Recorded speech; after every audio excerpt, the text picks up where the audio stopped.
नमस्कार, आप देख रहे हैं टाइम्स ऑफ महाराष्ट्र और मैं हूं आपके साथ मानवी ठाकुर।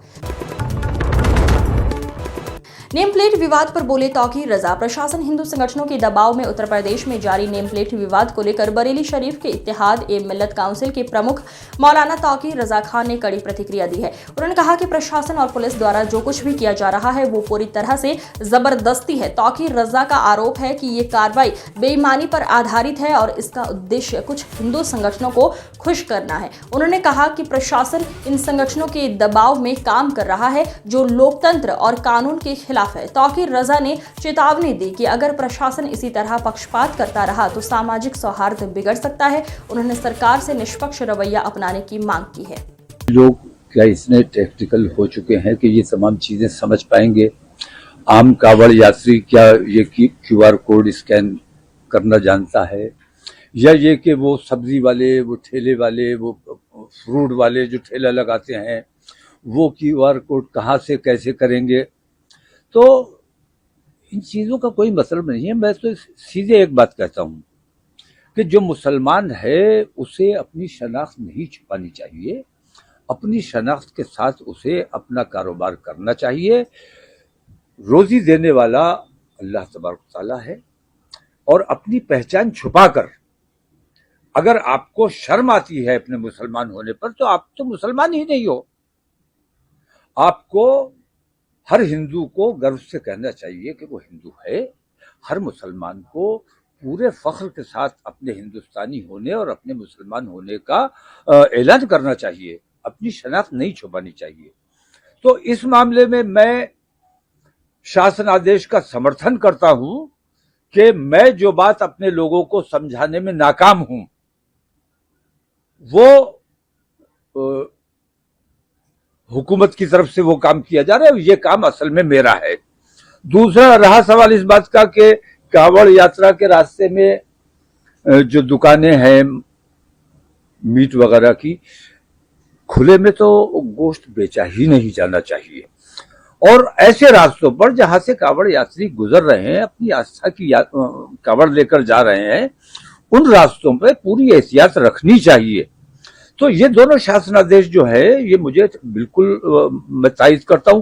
तीसरा एक और शासनादेश है जिसमें यह कहा गया है कि कोई नई परंपरा नहीं पढ़ने दी जाएगी। लेकिन इसमें मैं ये देख रहा हूं कि शासनादेश की अवहेलना की जा रही है, उसको नजरअंदाज किया जा रहा है और पुलिस खास तौर से दिलचस्पी लेकर कई जगहों से मेरे पास ये शिकायत आई है कि पुलिस जबरदस्ती मोहल्लेवासियों पर दबाव बना रही है कि इधर से कावड़ यात्रा गुजरेगी। जबरदस्ती डरा के मुकदमा कर दिया जाएगा, ऐसा कर दिया, दस्तखत कराए जा रहे हैं। उनको धमकाया जा रहा है कि क्या तुम अपने शहर को संभल बनाना चाहते हो? तो इस किस्म की जो कार्रवाई पुलिस कर रही है, मैं बता देना चाहता हूं कि शासनादेश के खिलाफ चाहे पूरा शहर दस्तखत करके दे दे और अपनी स्वीकृति दे दे, लेकिन शासनादेश जो है जिला प्रशासन और जिला पुलिस को उसकी पाबंदी करना चाहिए। उसकी अगर पाबंदी नहीं की जाएगी तो उनके खिलाफ कार्रवाई करने पर हम मजबूर होंगे। हम कोर्ट भी जाने के लिए तैयार हैं। आपने बात की कावड़ मार्ग में मांस की दुकानों की। जिला प्रशासन पूरे ही जिले में इस तरह की दुकानों को बंद करवाने की बात करता है कावड़ मार्ग के साथ साथ। नहीं, जिला प्रशासन शासनादेश क्या है?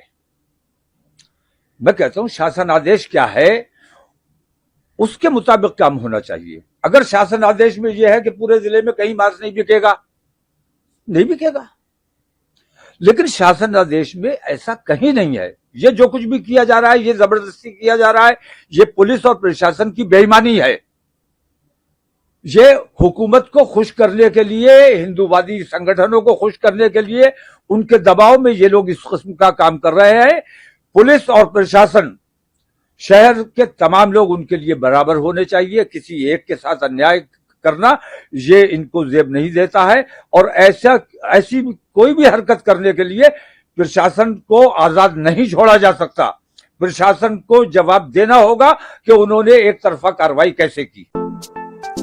सिर्फ 6,999 रुपए में पाइए branded i3 computer. 256 GB SSD का hard disk, 8 GB RAM, 19 inch की बेहतरीन स्क्रीन। काम, पढ़ाई या मनोरंजन सबके लिए परफेक्ट सिस्टम। और पाइए साथ में mouse keyboard free. Limited period offer, जल्द कॉल करें और अपना कंप्यूटर बुक करें।